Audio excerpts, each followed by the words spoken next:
beranggapan kalau anaknya sudah mandiri lalu akan merasa bahwa ya semuanya bebas, saya sendiri tanpa memikirkan orang tua. Itu ya menurut saya suatu kekeliruan juga kalau menurut hukum ini ya.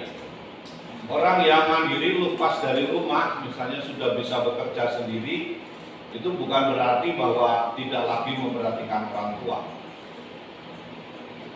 Kecenderungannya biasanya kan memang ya sudahlah, ketimbang repot-repot masukkan panti jompo kita yang bayari. Itu berbeda juga.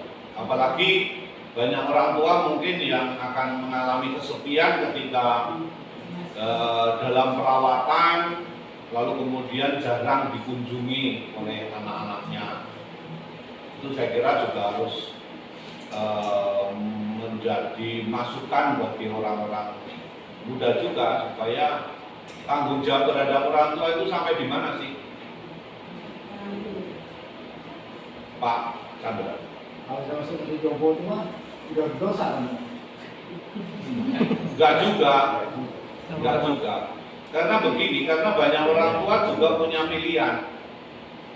Ketika orang tua punya otonomi dan mengatakan, nah, saya tidak mau merepotkan kamu, saya bisa hidup mandiri dan saya mau tinggal di panti jompo. Itu tinggal di panti jompo itu bukan berarti suatu yang merendahkan, bukan merendahkan. Tetapi supaya orang tua mungkin di zaman modern mendapatkan perawatan yang baik, diawasi mungkin 24 jam. Karena anaknya di dalam dunia modern karena pekerjaan mungkin tidak lagi mampu. Tetapi bukan berarti anak harus lepas tangan kemudian biayai saja gitu, enggak.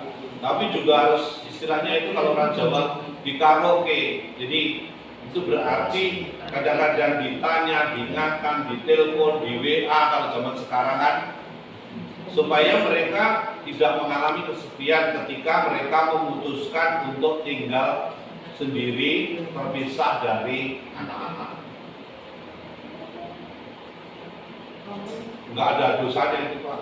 Tapi kalau misalnya dengan sengaja memaksa orang tua, nah beda itu.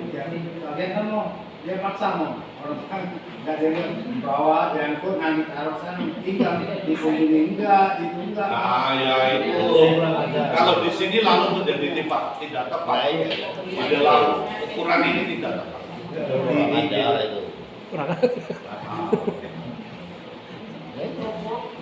Tapi di balik itu ada juga cerita lain, orang tua yang mau tinggal di panti jompo karena merasa banyak teman-temannya. Ya bisa, itu kan berarti pilihan dia, bukan anak yang menyuruh. Iya, pilihan dia. Karena memang kadang-kadang kan kalau tidak dengan teman-teman yang seumur itu kadang-kadang nggak nyambung. Banyak orang tua itu yang ketika diberi umur panjang malah susah. Saya berapa kali itu mendapati umat Romo, teman saya ini sudah meninggal semua. Ini sudah meninggal. Kan dia mau mengatakan, wah enggak, dipanggil-panggil gitu loh. Itu berapa kali saya menjumpai orang tua itu. Karena enggak ada teman lagi yang diajak bercerita. Anaknya diajak cerita enggak nyambung. Tetangganya diceritain yang lama-lama enggak tahu. Kan? Beda zaman, Pak. Sehingga kalau nggak hati-hati orang dalam seperti itu mengalami frustasi juga, kesepian.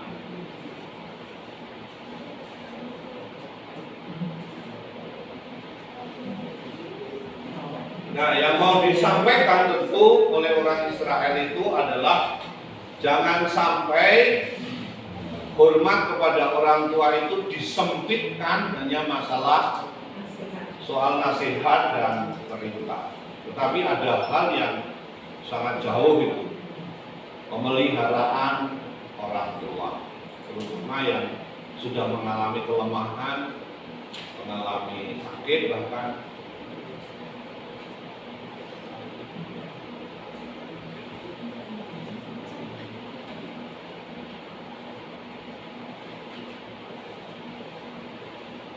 Memang di dalam kehidupan kehidupan ini, terutama keluarga.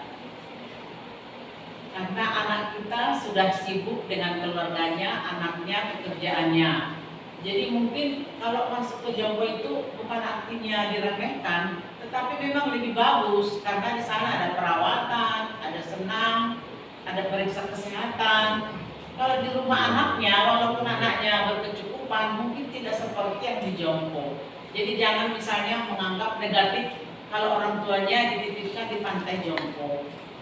Karena memang beberapa bulan yang lalu ada juga seorang tua menyatakan dengan saya, kalau kita sudah tua, kita nggak usah ngerepotin anak, karena anak kita sudah banyak yang mau direpotin. Kita ke pantai jompo aja, jadi kita bisa mengalami pemeriksaan kesehatan, ini makanan teratur. Jadi jangan menganggap negatif kalau orang tuanya dibuat ke jompo, asal tetap berkomunikasi dan tetap diperhatikan.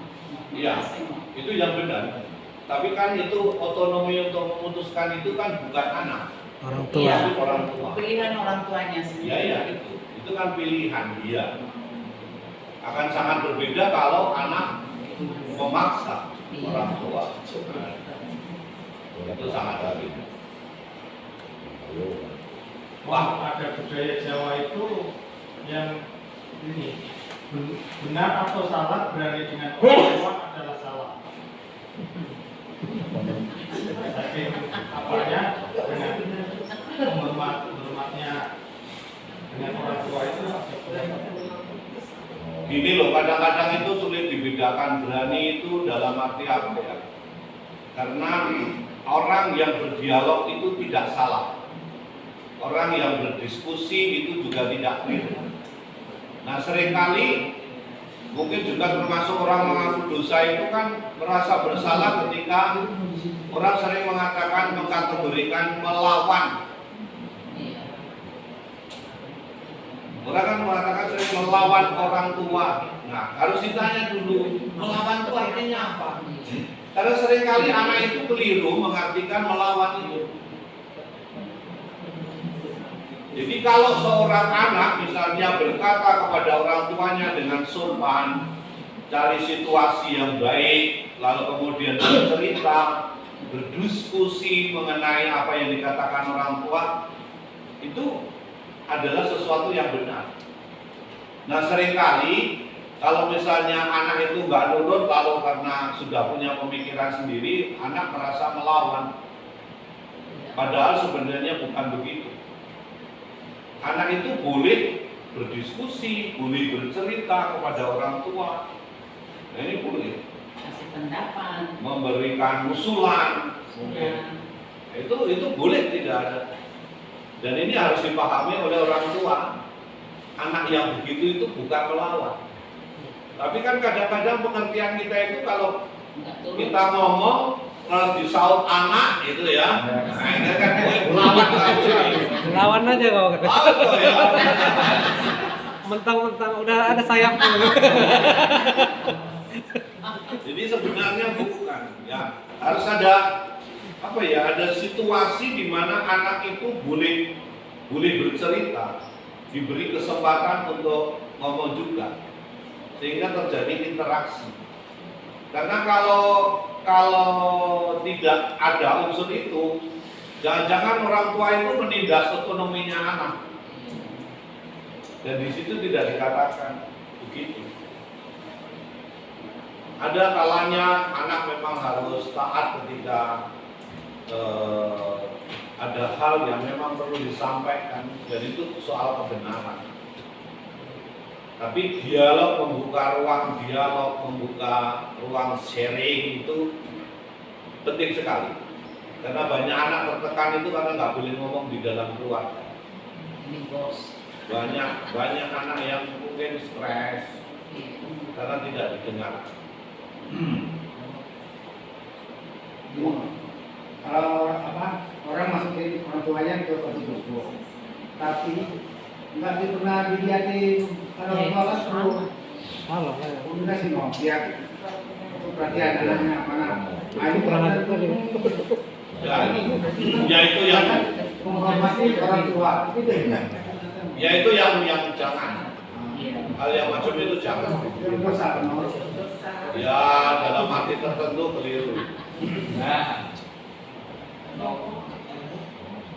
Pak.